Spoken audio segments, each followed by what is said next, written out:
جانے کے بعد سالار کو اس وکیل کا خیال آیا، جس کے جانے کے بعد انہوں نے ہاشم مبین احمد سے رابطہ کیا تھا۔ اس وکیل کو ہائر کرنے والا بھی حسن ہی تھا اور سالار سکندر کے نام سے وہ وکیل بھی واقف نہیں تھا۔ مگر سالار کے لیے قابل تشویش بات اس میں حسن کا انوالو ہونا تھا۔ ہاشم مبین احمد اس وکیل سے حسن اور حسن سے اس تک بہت آسانی سے پہنچ سکتے تھے۔ اس نے اگلا فون حسن کو کیا اور حسن کو سارے معاملے کی نوعیت سے آگاہ کیا۔ میں تمہیں پہلے ہی اس سب سے منع کر رہا تھا، اس نے چھوٹتے ہی سالار سے کہا۔ میں وسیم اور اس کی فیملی کو بہت اچھی طرح جانتا ہوں اور ان کے اثر و رسوخ سے بھی بخوبی واقف ہوں، وہ بولتا جا رہا تھا۔ سالار نے کچھ اکتاہٹ بھرے لہجے میں اسے ٹوکا۔ میں نے تمہیں فون اپنے مستقبل کا حال جاننے کے لیے نہیں کیا، میں صرف ایک خطرے سے آگاہ کرنا چاہتا ہوں۔ کس خطرے سے؟ حسن چونکا۔ تم نے جو وکیل ہائر کیا تھا وہ اس کے ذریعے تم تک اور پھر مجھ تک بآسانی پہنچ سکتے ہیں، سالار نے اس سے کہا۔ نہیں، وہ مجھ تک نہیں پہنچ سکتے، حسن نے اس کی بات پر قدرے لاپرواہی سے کہا۔ کیوں؟ کیونکہ میں نے سارا کام پہلے ہی بہت محتاط ہو کر کیا ہے۔ وہ وکیل بھی میرے اصلی نام اور پتے سے واقف نہیں ہے۔ اسے جو ایڈریس اور فون نمبر میں نے دیا تھا وہ جعلی تھا۔ سالار بے اختیار مسکرایا۔ اسے حسن سے ایسی عقل مندی اور چالاکی کی توقع رکھنی چاہیے تھی۔ وہ ہر کام بڑی صفائی سے سر انجام دینے کا ماہر تھا۔ میں صرف اس کے پاس ایک بار گیا تھا، پھر فون پر ہی رابطہ کیا، اور اس ملاقات میں بھی میرا حلیہ بالکل مختلف تھا۔ میں نہیں سمجھتا کہ صرف حلیے سے ہاشم مبین احمد مجھ تک پہنچ سکتے ہیں، اور اگر پہنچ گئے تو پتہ نہیں، اس تو کے بارے میں نے نہیں سوچا، حسن نے صاف گوئی سے کہا۔ کیا یہ بہتر نہیں کہ تم کچھ دنوں کے لیے کہیں غائب ہو جاؤ اور یوں ظاہر کرو کہ جیسے تمہاری یہ غیر موجودگی کچھ ضروری کاموں کے لیے تھی؟ سالار نے اسے مشورہ دیا۔ اس سے بہتر مشورہ بھی ہے میرے پاس۔ میں اس وکیل کو کچھ روپے پہنچا کر یہ ہدایت دے دیتا ہوں کہ ہاشم مبین یا پولیس کے پہنچنے پر وہ انہیں میرا حلیہ غلط بتائے۔ کم از کم اس طرح فوری طور پر میں کسی پریشانی کا شکار نہیں ہوں گا، اور انہی دنوں میں ویسے بھی چند ہفتوں کے لیے انگلینڈ جا رہا ہوں، حسن نے بتایا۔ پولیس اگر پہنچ بھی گئی تو تب بھی میں ان کی پہنچ سے بہت دور رہوں گا، مگر مجھے یہ یقین نہیں ہے کہ وہ مجھ تک پہنچ سکیں گے، اس لیے تم اطمینان رکھو۔ ویسے تم اس لڑکی کو اب لاہور میں کہاں چھوڑ کر آئے ہو؟ لاہور کی ایک سڑک پر چھوڑ آیا ہوں، اس کے علاوہ اور کہاں چھوڑ سکتا تھا؟ اس نے اپنے محلے وقوع اور حدود اربع کے بارے میں کچھ نہیں بتایا، وہ بس چلی گئی۔ عجیب بے وقوف ہو، کم از کم تم تو اس سے اس کا ٹھکانہ پوچھنے کا حوصلہ رکھتے تھے۔ ہاں، مگر مجھے اس کی ضرورت نہیں پڑی۔ سالار نے دانستہ امامہ سے آخری بار ہونے والی اپنی گفتگو گول کر دی۔ میں حیران ہوں کہ تم اب کس طرح کے معاملات میں انوالو ہونے لگے ہو۔ اپنی ٹائپ کی لڑکیوں کے ساتھ انوالو ہونا دوسری بات ہے، مگر وسیم کی بہن جیسی لڑکیوں کے ساتھ انوالو ہو جانا، تمہارا ٹیسٹ بھی دن بدن گرتا جا رہا ہے۔ میں انوالو ہوا ہوں؟ تم واقعی عقل سے پیدل ہو، ورنہ کم از کم اس طرح کی بات مجھ سے نہ کرتے۔ ایڈونچر اور انوالومنٹ میں زمین آسمان کا فرق ہوتا ہے حسن صاحب، سالار نے طنزیہ لہجے میں کہا۔ اور آپ نے یہ فاصلہ ایک ہی چھلانگ میں طے کر لیا ہے سالار صاحب، حسن نے بھی اسی کے انداز میں جواب دیا۔ تمہارا دماغ خراب ہے اور کچھ نہیں، اور تمہارا دماغ مجھ سے بھی زیادہ خراب ہے، ورنہ اس طرح کی حماقت کو ایڈونچر کبھی نہ کہتے۔ حسن بھی قدرے جھلایا ہوا تھا۔ اگر تم نے میری مدد کی ہے تو اس کا یہ مطلب نہیں ہے کہ تمہارے منہ میں جو آئے تم کہہ دو۔ سالار کو اس کی بات پر اچانک غصہ آ گیا۔ ابھی میں نے تمہیں کچھ بھی نہیں کہا ہے، تم کس بات کی طرف اشارہ کر رہے ہو؟ یہ ٹیسٹ والی بات کی طرف یا دماغ خراب ہونے والی بات کی طرف؟ حسن نے اسی انداز میں اس کی بات سے متاثر ہوئے بغیر کہا۔ اچھا، اپنا منہ بند کر لو، فضول بحث مت کرو۔ اس وقت ان تمام باتوں کو کرنے کا مطلب گڑے مردے اکھاڑنا ہے۔ حسن اب سنجیدہ تھا۔ فرض کرو پولیس کسی طرح ہم تک پہنچ جاتی ہے اور پھر وہ امامہ کا اتا پتہ جاننے کی کوشش کرتے ہیں، تو ہم کیا کریں گے؟ اور میں نہیں سمجھتا کہ وہ کبھی بھی اس بات پر یقین کریں گے کہ امامہ کے بارے میں تمہیں کچھ پتہ نہیں ہے۔ اس وقت تم کیا کرو گے؟ کچھ بھی نہیں کروں گا۔ میں ان سے بھی وہی کہوں گا جو میں نے تم سے کہا ہے، اس نے بلند آواز میں کہا۔ ہاں، اور سارا مسئلہ تمہارے اس بیان سے ہی شروع ہوگا۔ میں امامہ کے بارے میں نہیں جانتا ہوں، حسن نے اس کا جملہ دہرایا۔ تمہیں اچھی طرح اندازہ ہونا چاہیے تھا کہ وہ ہر قیمت پر امامہ تک پہنچنا چاہیں گے۔ یہ بہت بعد کی بات ہے۔ میں امکانات اور ممکنات پر غور کر کے پریشان نہیں ہوتا۔ جب وقت آئے گا دیکھا جائے گا، سالار نے لاپرواہی سے کہا۔ تم سے مجھے صرف یہ مدد چاہیے کہ تم اس سارے معاملے کو راز ہی رکھو اور پولیس کے ہتھے نہ لگو۔ تمہارے کہے بغیر بھی میں یہی کرتا۔ ویسے بھی اگر میں پکڑا گیا تو وسیم کو منہ دکھانے کے قابل نہیں رہوں گا۔ اس بار تم نے مجھے واقعی بڑی امبیرسنگ صورتحال سے دوچار کیا ہے۔ اوکے، میں فون بند کر رہا ہوں، کیونکہ تم پر پھر وہی دورہ پڑنے والا ہے، وہی نصیحتیں، وہی پچھتاوا۔ You are acting like my father. Salar نے کھٹاک سے فون بند کر دیا۔ اس کا ذہن پچھلی رات کے بارے میں سوچ رہا تھا اور اس کے ماتھے کی تیوریاں اور بل بہت نمایاں تھے۔ میں کبھی سوچ بھی نہیں سکتا تھا کہ یہ اس حد تک گر جائے گا۔ ریڈ لائٹ ایریا، مائی فٹ۔ کبھی میرے خاندان کی پچھلی 7 نسلوں سے بھی کوئی وہاں نہیں گیا، اور یہ لڑکا کیا ہے جو میں نے اسے نہیں دیا؟ کیا ہے جس کی کمی رہنے دی ہے؟ اور اسے دیکھو، کبھی یہ خودکشی کی کوشش کرتا پھرتا ہے اور کبھی ریڈ لائٹ ایریا۔ میرے اللہ، آخر کس حد تک جائے گا؟ سکندر عثمان نے اپنا سر تھام لیا۔ مجھے تو گھر کے ملازموں پر بھی بہت زیادہ اعتراض ہے۔ آخر کیوں اس لڑکی کو انہوں نے اندر آنے دیا؟ گھر کے معاملات پر نظر رکھنی چاہیے انہیں۔ طیبہ نے بات کا موضوع بدلتے ہوئے کہا۔ گھر کے معاملات اور مالک کے معاملات پر نظر رکھنے میں زمین آسمان کا فرق ہوتا ہے۔ یہاں معاملہ گھر کا نہیں تھا، مالک کا تھا، سکندر نے طنزیہ لہجے میں کہا۔ اور پھر اس میں سے کسی نے بھی کسی لڑکی کو یہاں آتے نہیں دیکھا۔ وہ کہتا ہے وہ اسے اسی دن لایا تھا۔ چوکیدار کا کہنا ہے کہ ایسا نہیں ہوا، اس نے اس کے ساتھ کسی لڑکی کو آتے نہیں دیکھا۔ ہاں، جاتے ضرور دیکھا ہے، ملازموں کا بھی یہی کہنا ہے۔ انہوں نے نہ تو کسی لڑکی کو آتے دیکھا ہے، نہ ہی جاتے دیکھا ہے، سکندر نے کہا۔ اس کا مطلب ہے کہ وہ یقیناً اس لڑکی کو اچھی طرح چھپا کر لایا ہوگا۔ شیطانی دماغ ہے اس کا، یہ تم جانتی ہو۔ تم صرف یہ دعا کرو کہ یہ سارا معاملہ ختم ہو جائے، ہاشم مبین کی بیٹی مل جائے اور ہماری جان چھوٹ جائے تاکہ ہم اس کے بارے میں کچھ سوچ سکیں، سکندر عثمان نے کہا۔ میری تو سمجھ میں نہیں آتا کہ آخر مجھ سے ایسی کون سی غلطی ہو گئی ہے جس کی مجھے یہ سزا مل رہی ہے۔ میری تو سمجھ میں نہیں آتا کہ میں آخر کیا کروں۔ وہ بے حد بے بس نظر آ رہے تھے۔ وہ اگلے روز صبح معمول کے مطابق اٹھا اور کالج جانے کے لیے تیار ہونے لگا۔ ناشتہ کرنے کے لیے وہ ڈائننگ ٹیبل پر آیا تو اس نے خلاف معمول وہاں سکندر عثمان کو موجود پایا۔ وہ عام طور پر اس وقت ناشتہ نہیں کیا کرتے تھے، ذرا دیر سے فیکٹری جایا کرتے تھے۔ سالار کو اس وقت انہیں وہاں موجود پا کر کچھ حیرت ہوئی، مگر ان کے ستے ہوئے چہرے اور سرخ آنکھوں سے اندازہ ہو رہا تھا کہ شاید وہ ساری رات نہیں سو سکے۔ سالار کو صبح صبح باہر نکلنے کے لیے تیار دیکھ کر انہوں نے قدرے درستی سے اس سے کہا، تم کہاں جا رہے ہو؟ کالج۔ دماغ ٹھیک ہے تمہارا؟ میرے گلے میں یہ مصیبت ڈال کر تم خود کالج جا رہے ہو؟ جب تک یہ سارا معاملہ ختم نہیں ہو جاتا تم کہیں نہیں جاؤ گے۔ تمہیں پتہ ہے تم کتنے خطرے میں ہو؟ کیسا خطرہ؟ وہ ٹھنکا۔ میں نہیں چاہتا ہاشم مبین تمہیں کوئی نقصان پہنچائے، اس لیے فی الحال تمہارے لیے یہی بہتر ہے کہ تم گھر پر رہو، سکندر عثمان نے دو ٹوک لہجے میں کہا۔ اس کی بیٹی مل جائے پھر تم دوبارہ کالج جانا شروع کر دینا۔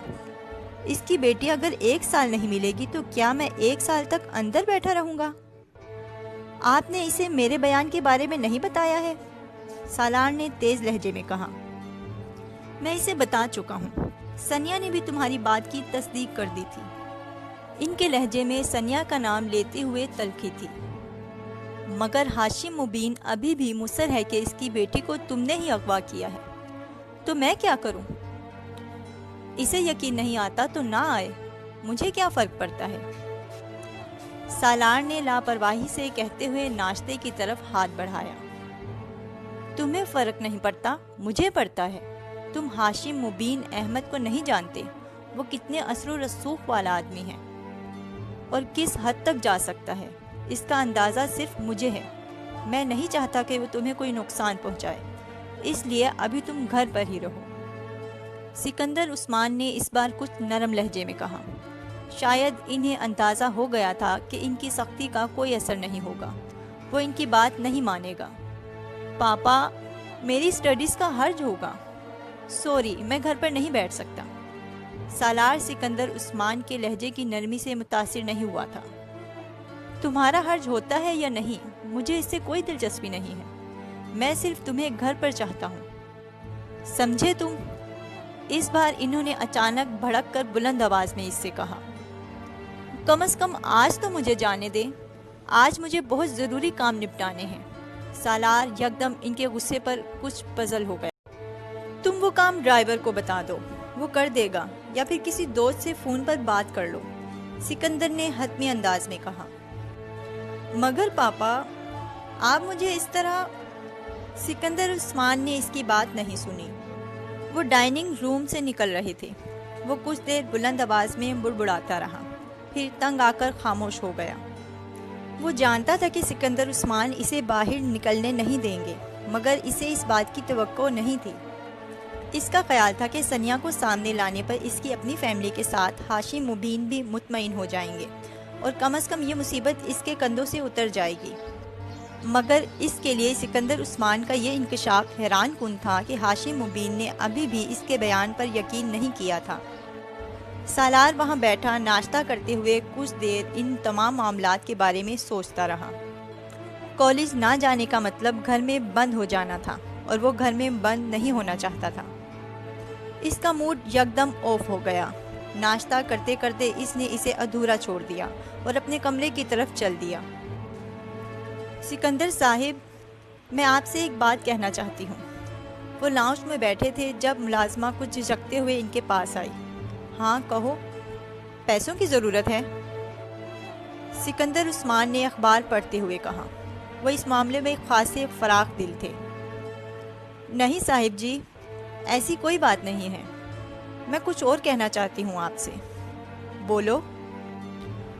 وہ ہنوز اخبار میں منہمک تھے۔ ملازمہ کچھ پریشان ہونے لگی۔ ناصرہ نے بہت سوچ سمجھ کر سالار اور امامہ کے بارے میں سکندر عثمان کو بتانے کا فیصلہ کیا تھا، کیونکہ اسے یہ سب کچھ بہت پریشان کن لگ رہا تھا۔ وہ نہیں چاہتی تھی کہ جلد یا بدیر یہ پتہ چل جائے کہ ان دونوں کے درمیان رابطے کا ذریعہ وہ تھی، اور پھر اسے اور اس کے پورے خاندان کو پولیس کا سامنا کرنا پڑے۔ اسی لیے اپنے شوہر سے مشورے کے بعد اس نے سکندر عثمان کو سب کچھ بتانے کا فیصلہ کر لیا تھا، تاکہ کم از کم وہ دونوں گھر والوں میں سے کسی ایک کی ہمدردی اپنے ساتھ رکھیں۔ چپ کیوں ہو؟ بولو۔ سکندر عثمان نے اسے خاموش پا کر ایک بار پھر اس سے کہا۔ ان کی نظریں ابھی بھی اخبار پر جمی ہوئی تھیں۔ سکندر صاحب، میں آپ کو سالار صاحب کے بارے میں کچھ بتانا چاہتی ہوں، ناصرہ نے بالآخر ایک طویل توقف کے بعد کہا۔ سکندر عثمان نے بے اختیار اخبار اپنے چہرے کے سامنے سے ہٹا کر اسے دیکھا۔ سالار کے بارے میں کیا کہنا چاہتی ہو؟ انہوں نے اخبار کو سامنے سینٹر ٹیبل پر پھینکتے ہوئے سنجیدگی سے کہا۔ سالار صاحب اور امامہ بی بی کے بارے میں کچھ بتانا چاہتی ہوں۔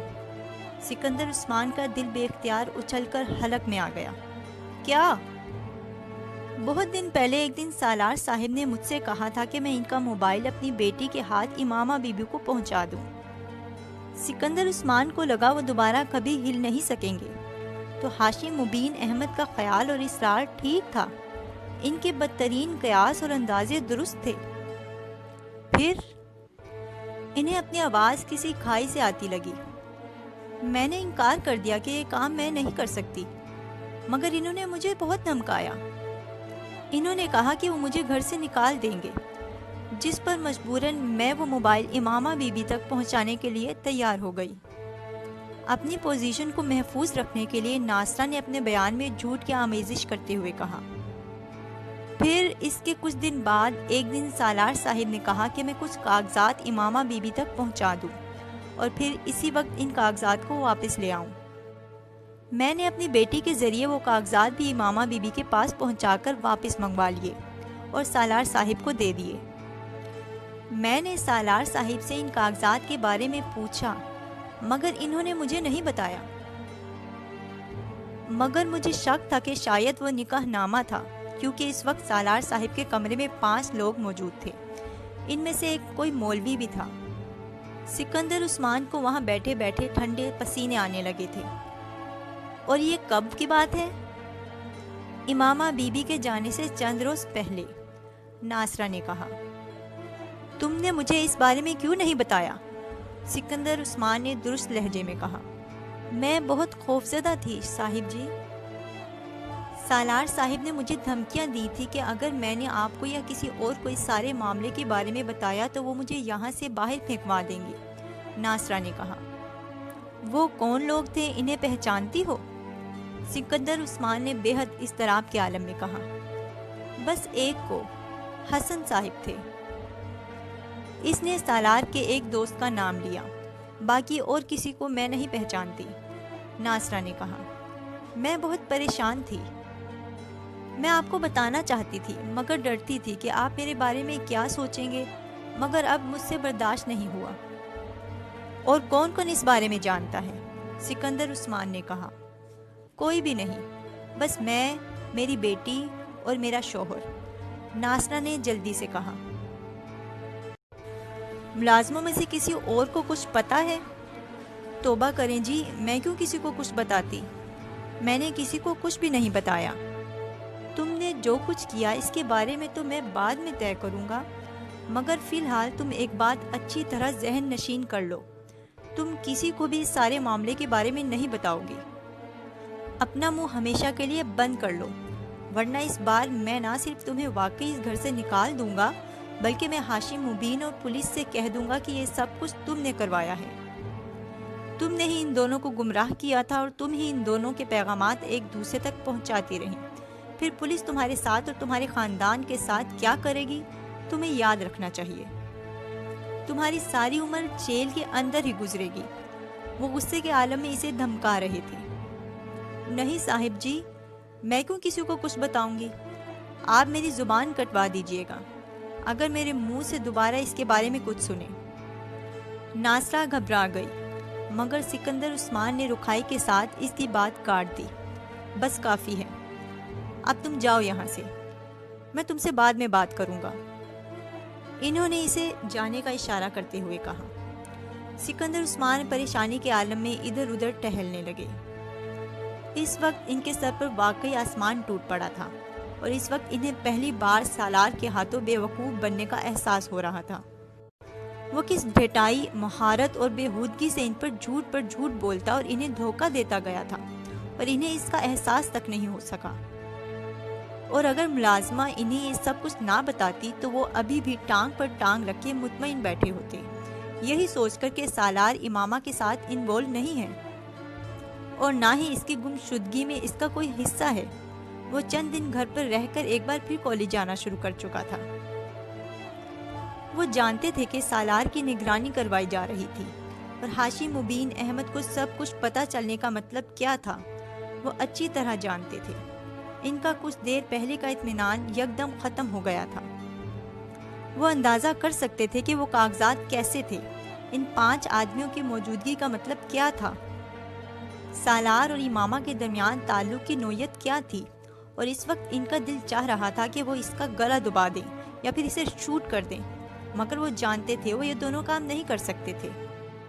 سالار سکندر ان کا وہ بیٹا تھا جس سے وہ اپنی اولاد میں سب سے زیادہ محبت کرتے تھے، اور اس طرح بیوقوف بننے کے بعد پہلی بار وہ سوچ رہے تھے کہ اب وہ سالار سکندر کی کسی بات پر یقین نہیں کریں گے۔ وہ اسے مکمل طور پر ہر معاملے کے بارے میں اندھیرے میں رکھیں گے، ویسے ہی جیسے وہ کر رہا تھا۔ اس کی امامہ سے جان پہچان کیسے ہوئی؟ سکندر عثمان نے اپنے گھر میں بے چینی سے ٹہلتے ہوئے طیبہ سے کہا۔ مجھے کیا پتا کہ اس کی جان پہچانی ماما سے کیسے ہوئی؟ کوئی بچہ تو ہے نہیں وہ کہ میری انگلی پکڑ کر چلتا ہو۔ طیبہ نے قدرے خفگی سے کہا، میں نے تم سے بہت بار کہا تھا کہ اس پر نظر رکھا کرو، مگر تمہیں اپنی ایکٹیویٹیز سے کچھ فرصت ملے تو تم کسی اور کے بارے میں سوچو۔ اس پر توجہ دینا صرف میرا ہی کیوں فرض ہے؟ طیبہ یکدم بھڑک اٹھی، آپ کو بھی تو اپنی ایکٹیویٹیز چھوڑ دینی چاہیے، سارا الزام میرے ہی سر کیوں؟ میں تم کو کوئی الزام نہیں دے رہا، اور اس بحث کو ختم کرو۔ امامہ کے ساتھ شادی، تم اندازہ کر سکتی ہو کہ ہاشم مبین کو جب اس تعلق کا پتہ چلے گا تو وہ کیا تماشا کھڑا کریں گے؟ مجھے یہ سوچ کر شوق لگ رہا ہے کہ اس نے ایسی حرکت کرنے کا سوچ کیسے لیا۔ اسے بالکل بھی احساس نہیں ہوا کہ ہماری اور ہماری فیملی کی سوسائٹی میں کتنی عزت ہے۔ سکندر عثمان طیبہ کے قریب صوفے پر بیٹھتے ہوئے بولے، ایک پرابلم ختم ہوتی ہے تو ہمارے لیے دوسری پرابلم شروع کر دیتا ہے۔ یہ سارا چکر اسی وقت شروع ہوا ہوگا جب پچھلے سال اس نے خودکشی کی کوشش کے بعد اس کی جان بچائی تھی۔ ہم بے وقوف تھے کہ ہم نے اس سارے معاملے پر نظر نہیں رکھی، ورنہ شاید یہ سب پہلے ہی سامنے آ جاتا۔ سکندر عثمان اپنی کن پٹی مسلتے ہوئے کہنے لگے، اور یقیناً یہ لڑکی بھی اس کے ساتھ اپنی مرضی سے انوالو ہوئی ہوگی، ورنہ اس طرح کوئی کسی کے ساتھ مرضی کے بغیر تو نکاح نہیں کر سکتا۔ اور ہاشم مبین احمد کو دیکھیں، وہ یوں شور مچا رہا ہے جیسے اس کی بیٹی کا اس میں کوئی قصور نہیں، جو کیا ہے سالار ہی نے کیا ہے۔ انہوں نے تو FIR بھی اغوا کی درج کروائی ہے۔ طیبہ نئے سرے سے سلگنے لگی، جو بھی ہے قصور تمہارے بیٹے کا ہے، نہ وہ ایسے کاموں میں پڑتا نہ اس طرح پھنستا۔ اب تو تم صرف یہ سوچو کہ تمہیں اس صورتحال سے کس طرح بچنا ہے۔ ابھی ہم اتنی بری طرح نہیں پھنسے جس طرح آپ سوچ رہے ہیں۔ اس پر یہ جرم ثابت نہیں ہوا، پولیس یا ہاشم مبین احمد کے پاس کوئی ثبوت نہیں ہے، اور ثبوت کے بغیر وہ کچھ نہیں کر سکتے۔ اور جس دن ان تک کوئی ثبوت پہنچ گیا، اس دن کیا ہوگا؟ تم نے یہ سوچا ہے؟ سکندر عثمان نے کہا، آپ پھر امکانات کی بات کر رہے ہیں۔ ایسا ہوا تو نہیں ہے، اور ہو سکتا ہے ہو بھی نہ۔ اس نے اگر ہمیں اتنا بڑا دھوکہ دے دیا ہے تو ہو سکتا ہے ایک اور دھوکہ یہ ہو کہ اس کا رابطہ اس لڑکی کے ساتھ نہیں ہے۔ ممکن ہے یہ ابھی بھی اس لڑکی کے ساتھ رابطے میں ہو۔ سکندر عثمان کو خیال آیا، ہاں ہو سکتا ہے، پھر کیا کیا جائے؟ میں اسے بات کروں گا تو سمجھو پتھر کے ساتھ اپنا سر پھوڑوں گا، وہ پھر جھوٹ بول دے گا۔ جھوٹ بولنے میں تو وہ ماہر ہو چکا ہے، انہوں نے تنفر آمیز لہجے میں کہا۔ بس چند ماہ میں اس کا بیکو مکمل ہو جائے گا، پھر میں اسے باہر بھجوا دوں گا۔ کم از کم ہر وقت ہاشم مبین احمد کی طرف سے جن اندیشوں کا میں شکار رہتا ہوں وہ تو ختم ہو جائے گا۔ انہوں نے سگریٹ کا ایک کش لگایا۔ مگر آپ ایک چیز بھول رہے ہیں سکندر، طیبہ نے بڑی سنجیدگی سے چند لمحوں کی خاموشی کے بعد کہا۔ کیا؟ سکندر نے انہیں چونک کر دیکھا۔ سالار کی امامہ کے ساتھ خفیہ شادی۔ اس شادی کے بارے میں جو کچھ بھی کرنا ہے وہ آپ کو خود ہی کرنا ہے۔ آپ کیا کریں گے اس شادی کے بارے میں؟ طلاق کے علاوہ اس شادی کا اور کیا کیا جا سکتا ہے؟ سکندر عثمان نے قطعی لہجے میں کہا۔ وہ شادی ماننے پر تیار نہیں ہے تو طلاق دینے پر رضامند ہو جائے گا۔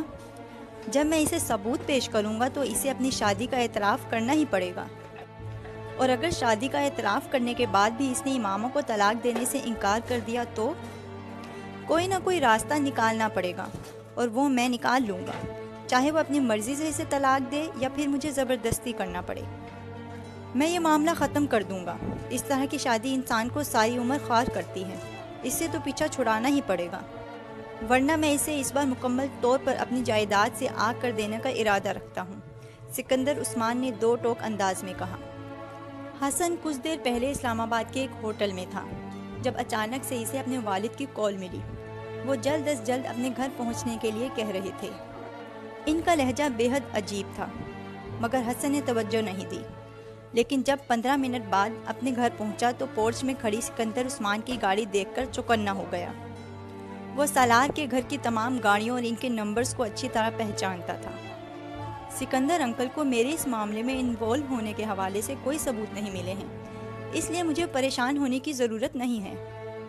وہ زیادہ سے زیادہ سالار کا دوست سمجھ کر پوچھ گچھ کے لیے آئے ہوں گے۔ میں بڑے اطمینان سے ان کی باتوں کا جواب دوں گا اور کسی بھی الزام کی تردید کر دوں گا، لیکن میری پریشانی پاپا کے سامنے میری پوزیشن مشکوک کر دے گی۔ اس لیے انکل سکندر کو دیکھ کر مجھے کوئی رد عمل ظاہر نہیں کرنا چاہیے۔ اس نے پہلے اپنا لاہ عمل طے کیا اور پھر بڑے اطمینان کے ساتھ اسٹڈی میں داخل ہو گیا۔ اس کے والد قاسم فاروقی اور سکندر عثمان کافی پی رہے تھے، لیکن ان کے چہرے کی غیر معمولی سنجیدگی اور اضطراب وہ ایک لمحے میں بھانپ گیا تھا۔ کیسے ہیں انکل سکندر آپ؟ اس بار بہت دنوں کے بعد آپ ہماری طرف آئے۔ باوجود اس کے کہ سکندر یا قاسم نے اس کے ہیلو کا جواب نہیں دیا، حسن نے بہت بے تکلفی کا مظاہرہ کیا۔ اسے اس بار بھی جواب نہیں ملا تھا۔ سکندر عثمان اسے غور سے دیکھ رہے تھے۔ بیٹھو، قاسم فاروقی نے قدرے درستی سے کہا۔ سکندر تم سے کچھ باتیں پوچھنے آیا ہے، تمہیں ہر بات کا ٹھیک ٹھیک جواب دینا ہے۔ اگر تم نے جھوٹ بولا تو میں سکندر عثمان سے کہہ چکا ہوں کہ وہ تمہیں پولیس کے پاس لے جائے۔ میری طرف سے تم بھاڑ میں جاؤ، میں تمہیں کسی بھی طرح بچانے کی کوشش نہیں کروں گا، قاسم فاروقی نے اس کے بیٹھتے ہی بلا تمہید کہا۔ پاپا، آپ کیا کہہ رہے ہیں؟ میں آپ کی بات نہیں سمجھا۔ حسن نے حیرت کا مظاہرہ کیا، مگر اس کا دل دھڑکنے لگا تھا۔ معاملہ اتنا سیدھا نہیں تھا جتنا اس نے سمجھ لیا تھا۔ اوور سمارٹ بننے کی کوشش مت کرو سکندر، پوچھو اس سے کیا پوچھنا چاہتے ہو اور میں دیکھتا ہوں یہ کیسے جھوٹ بولتا ہے۔ امامہ کے ساتھ سالار کی شادی میں شرکت کی ہے تم نے؟ انکل، آپ یہ کیا کہہ رہے ہیں؟ کون سی شادی؟ کیسی شادی؟ حسن نے مزید حیرت کا مظاہرہ کیا۔ وہی شادی جو میری عدم موجودگی میں میرے گھر پر ہوئی، جس کے لیے امامہ کو پیپرز بھجوائے گئے تھے۔ پلیز انکل، آپ مجھ پر الزام لگا رہے ہیں۔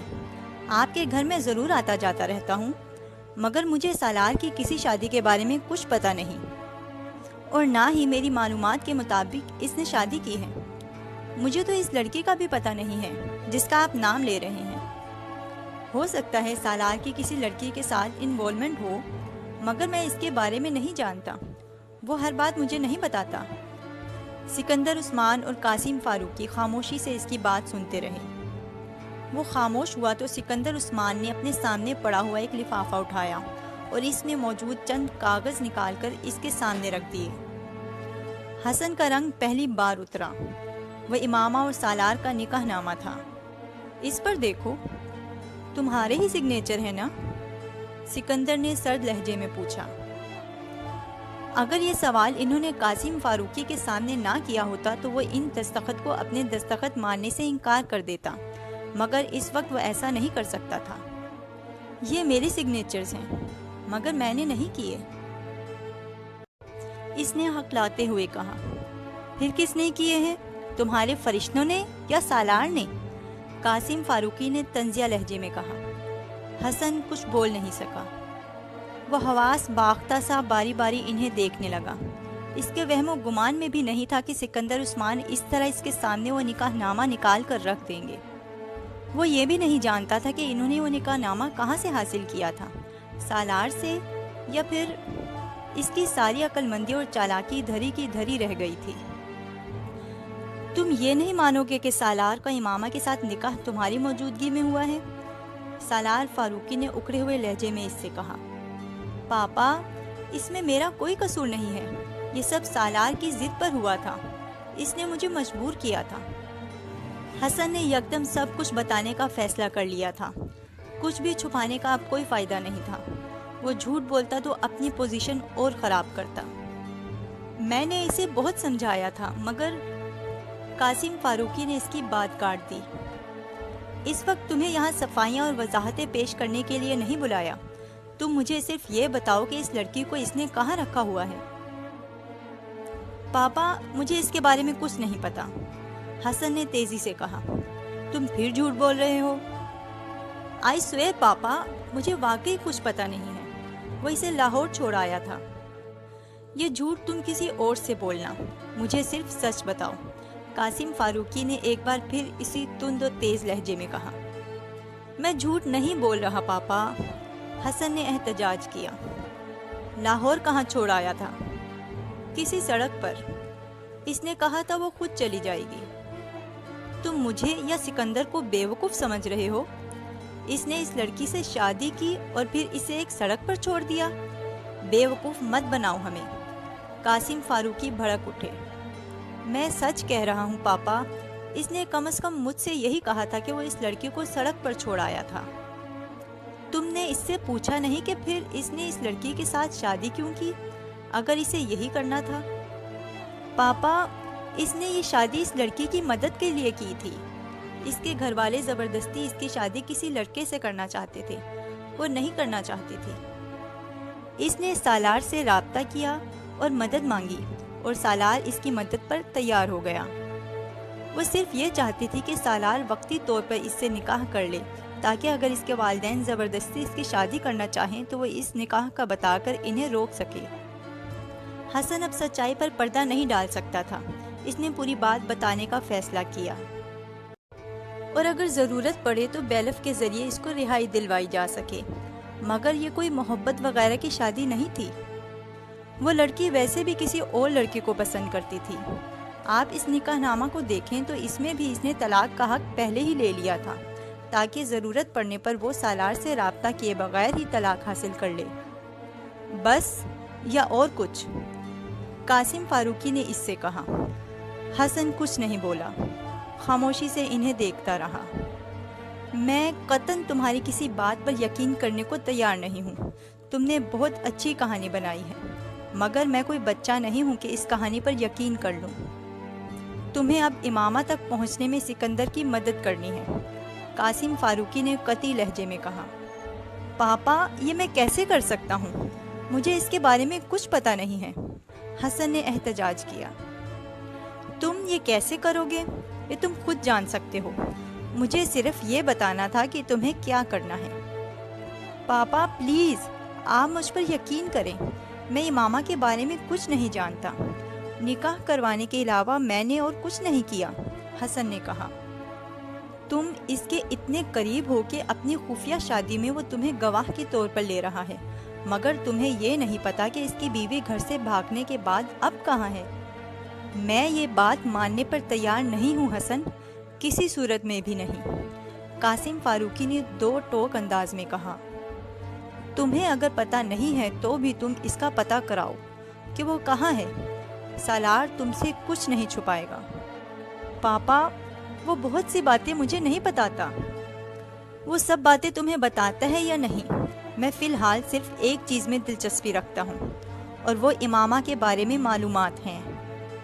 تم ہر طریقے سے اس سے امامہ کا پتہ حاصل کرو، اور سالار کو کسی بھی طرح یہ پتہ نہیں چلنا چاہیے کہ سکندر کو اس کی شادی کی اطلاع مل چکی ہے یا اس نے اس سلسلے میں تم سے کوئی ملاقات کی ہے۔ اگر مجھے پتہ چل گیا کہ سالار یہ بات جان گیا ہے تو میں تمہارا کیا حشر کروں گا، یہ تمہیں یاد رکھنا چاہیے۔ میں سکندر کو تو پہلے ہی اجازت دے چکا ہوں کہ وہ ہاشم مبین کو تمہارا نام دے دے۔